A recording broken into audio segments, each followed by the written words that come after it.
এবার আমি আহ্বান জানাবো এই সংসদের সবচাইতে বয়োজ্যেষ্ঠ সদস্যকে, জনাব মুশফিকুর রহমান, ব্রাহ্মণবাড়িয়া ৪। আপনার সময় ৮ মিনিট।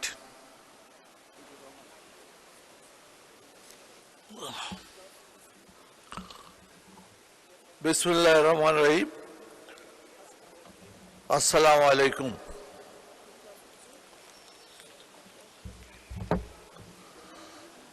মাননীয় স্পিকার, আপনাকে ধন্যবাদ যে আজকের এই বাজেট অধিবেশনে আমাকে কিছু কথা বলার সুযোগ দেওয়ার জন্য। মাননীয় স্পিকার, এই বাজেট সম্পর্কে বিশদ আলোচনা করেছেন এবং আমাদের মাননীয় সদস্যবৃন্দ অনেক ভালো কথা বলেছেন এবং সমালোচনার খাতিরে সমালোচনা করেছেন। সেই জন্য আমি সকল সদস্যবৃন্দকে ধন্যবাদ জানাই। এই বাজেট সম্পর্কে বলতে গেলে এটা বলা নিশ্চয়ই রাখে যে এই বাজেট প্রণয়নের ব্যাপারে মাত্র ৪ মাসে এই সরকার একটি এমন অর্থনৈতিক ব্যবস্থার মাধ্যমে একটি সুচিন্তিত বাজেট তৈরি করেছেন এবং এই বাজেটের ব্যাপারে মতবিরোধ থাকতেই পারে, কিন্তু একটা কথা নিশ্চয়ই আমরা সকলে একমত হব, এই বাজেট জনকল্যাণমুখী, এই বাজেট মানব সম্পদ উন্নয়নের জন্য,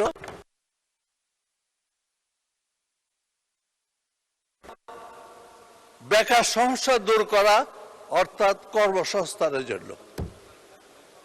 যদি এই কর্মসংস্থানই না হয়, যদি বেকার সমস্যা দূরই না হয়, তাহলে এই দেশের অবস্থা যে বিগত ২০ বছর ধরে যে অবস্থা ছিল তার চেয়ে আরো বেশি ক্ষতিকর হবে। সেই জন্য এই বাজেটে অনেকে বিশাল বাজেট বলে যে অভিহিত করেছেন, তাতে আমার কোনো আপত্তি নেই, কিন্তু আপত্তি হচ্ছে এই বাজেটের উদ্দেশ্য কি সেটা সম্পর্কে যদি আরো বেশি আলোকপাত করতেন তাহলে এটা প্রমাণিত হতো, যথার্থ হতো যে এই বাজেট জনগণের জন্য, এই বাজেট এই দেশের উন্নয়নের জন্য। এবং এই বাজেটের মূল বক্তব্য হচ্ছে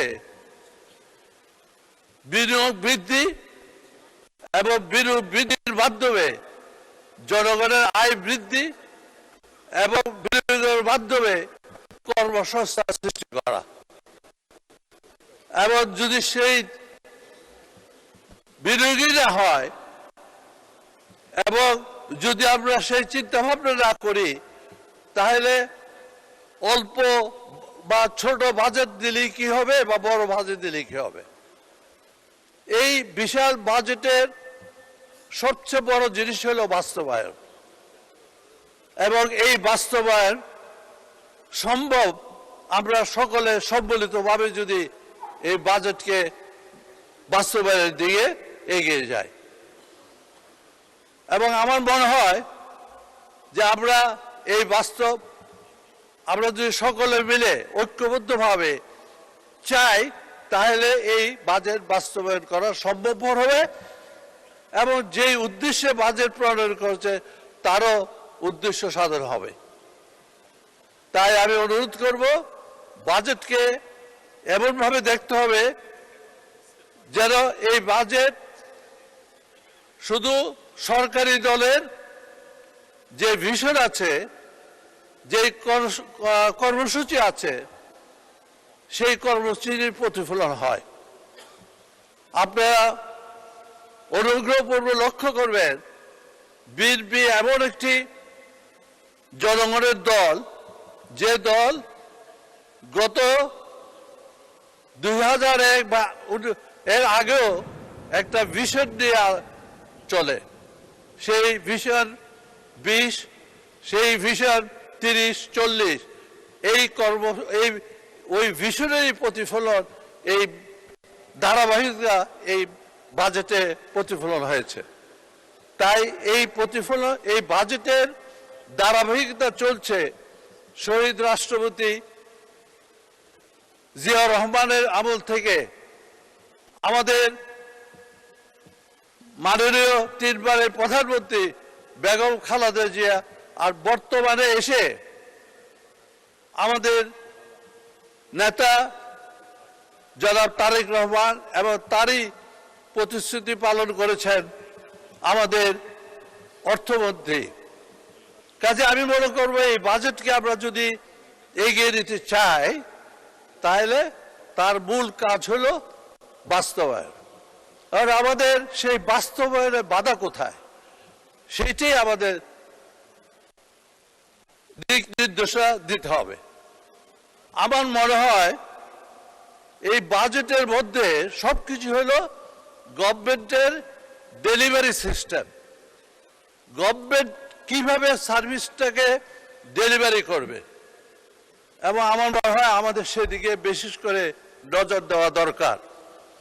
যেই প্রশাসন আছে, যেই ব্যুরোক্রেসি আছে, সেক্ষেত্রে ফেলে দেওয়া যাবে না, এবং তাদেরকে কিভাবে আমরা মোটিভেট করে এই বাজেট বাস্তবায়ন করতে পারবো সেদিকে আমাদের একটা কর্মসূচি গ্রহণ করতে হবে।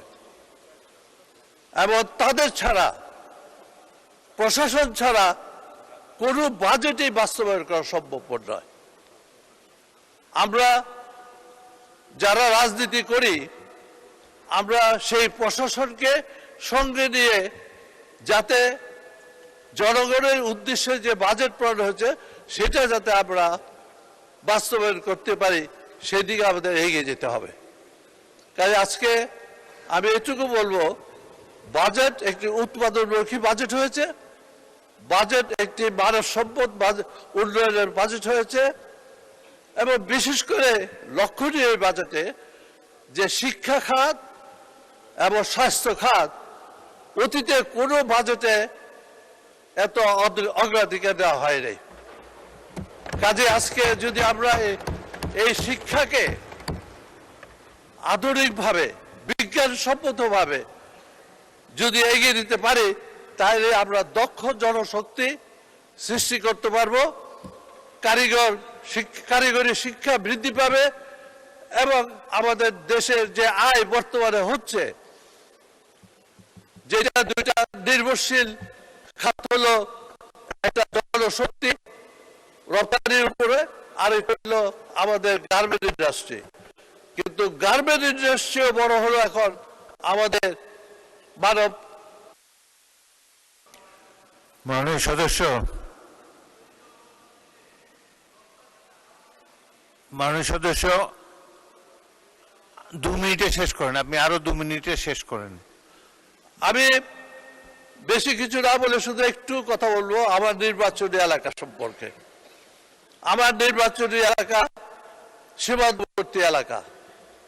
এই সীমান্তবর্তী এলাকার মধ্যে আমি সকলের মুখে শুনেছি মাদক বিরোধী কথা, কিন্তু আমরা কিভাবে মাদক বিরোধী অভিযান চালাবো, কর্মসূচি কি হবে সেটা আমরা এখনো ঠিক করতে পারি নাই। আমাদের স্বরাষ্ট্রমন্ত্রী আমাদেরকে আশ্বাস দিয়েছেন যে উনি শিগগিরই এই মাদক বিরোধী অভিযানের লক্ষ্যে আইন প্রয়োগ করবেন, শক্তিশালী আইন প্রয়োগ করবেন। আমরা আশা করি আগামী দিনে সেই আইন প্রয়োগের মাধ্যমে মাদক বিরোধী অভিযান আরো বেশি শক্তিশালী হবে। তার উপরে হলো আমার এলাকা অন্যান্য এলাকার মতোই যোগাযোগ ব্যবস্থা সেরকম নাই, এবং স্বাস্থ্য খাতে বলতে গেলে সবাই যা বলেছে তাই, যে আমাদের উপজেলা কমপ্লেক্সের জরাজীর্ণ বিল্ডিং, কাজে সেই সব উন্নয়নের মাধ্যমে আমাদের সকলের এলাকাবাসী উপকৃত হবে। আমি এই বলেই আমার বিবৃতি শেষ করছি। মাননীয় স্পিকার, আপনাকে ধন্যবাদ।